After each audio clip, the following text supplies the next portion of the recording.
Ele não tinha nada disso.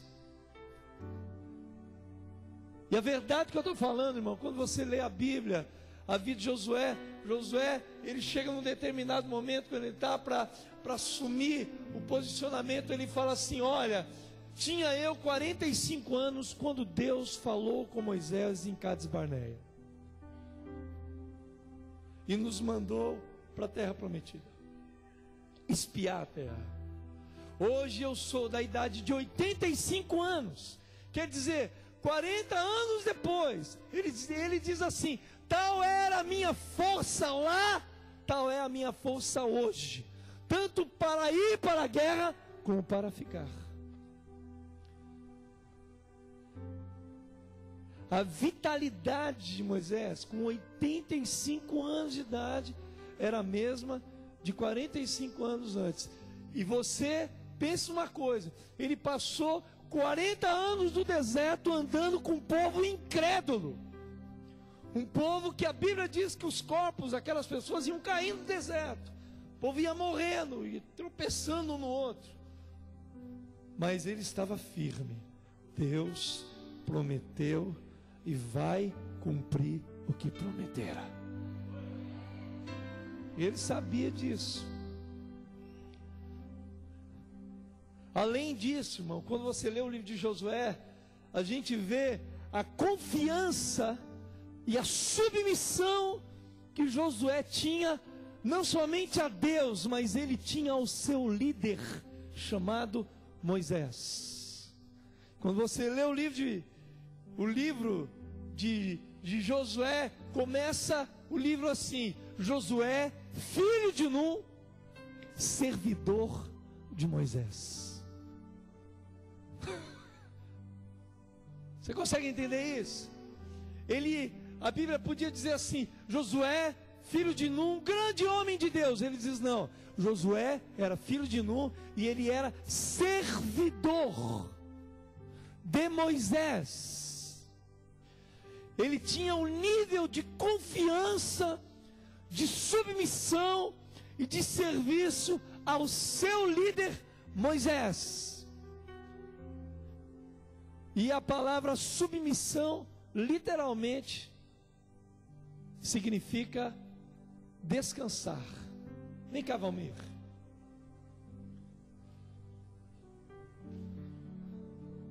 Senta aqui. Olha aqui. A palavra submissão quer dizer isso.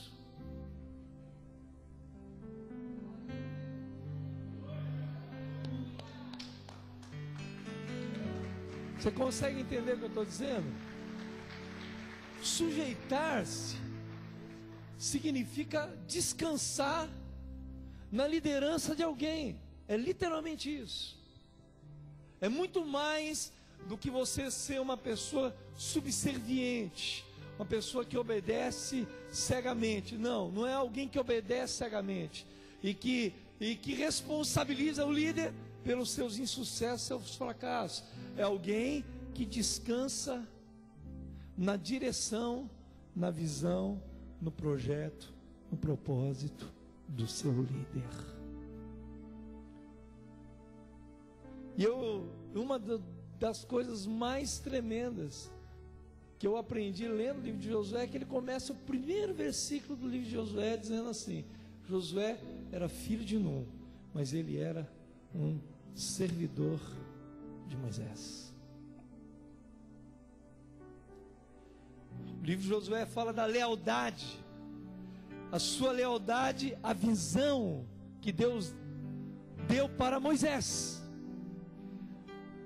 Lealdade, irmão, ouça isso. As pessoas não gostam muito de ouvir isso, mas a visão dele é que ele tinha uma visão muito clara de lealdade e de fidelidade à visão que Deus tinha dado para Moisés. Ele seria alguém que ia perpetuar, ia dar continuidade àquilo que Deus tinha dado para Moisés. Ele não ia querer fazer melhor, ele não ia querer bombar ou querer desmerecer tudo aquilo que Moisés tinha feito. Não. Em João 4, eu gosto de uma expressão de João 4, assim, para mim é uma coisa linda.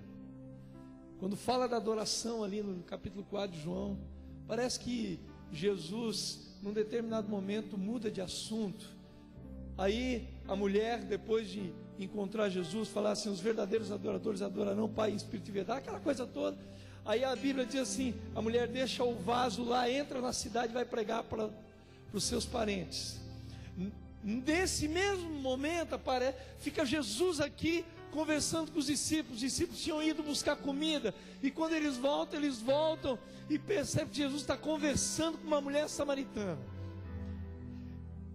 Ninguém interpelou Jesus, dizendo assim: por que ele está conversando com uma mulher em Samaria? Ninguém questionou, mas todo mundo ficou arrazoando seu coração, questionando aquilo. Ninguém interpelou Jesus, mas eles questionaram dentro deles assim: por que ele está conversando com uma mulher samaritana? E os discípulos, para tentar entrar no assunto com Jesus, falam assim: Senhor,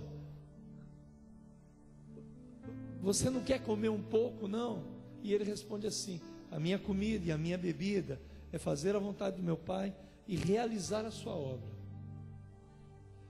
Ele diz: vocês não sempre falam que daqui a 4 meses haverá colheita?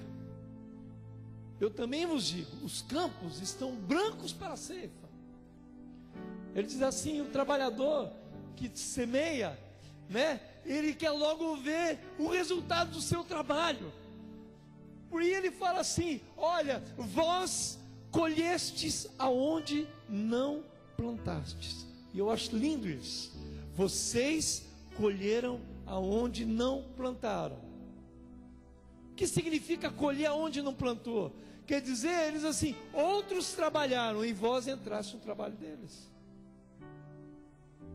Quer dizer que a obra de Deus, irmão, é sempre uma obra de continuidade. Um planta, um rega, o outro cuida, e o outro vai lá e colhe. Aí o apóstolo Paulo chega em um determinado momento e fala assim: quem é o que planta? Por que aqui? Quem é o que planta? Porque o que planta, ele planta semente, ele não faz semente. Quem faz semente é Deus. E o que rega, rega com água, mas quem rega não faz água, porque quem faz água é Deus. Aí ele fala assim: nem o que planta é alguma coisa, nem o que rega é alguma coisa, mas Deus que dá o crescimento.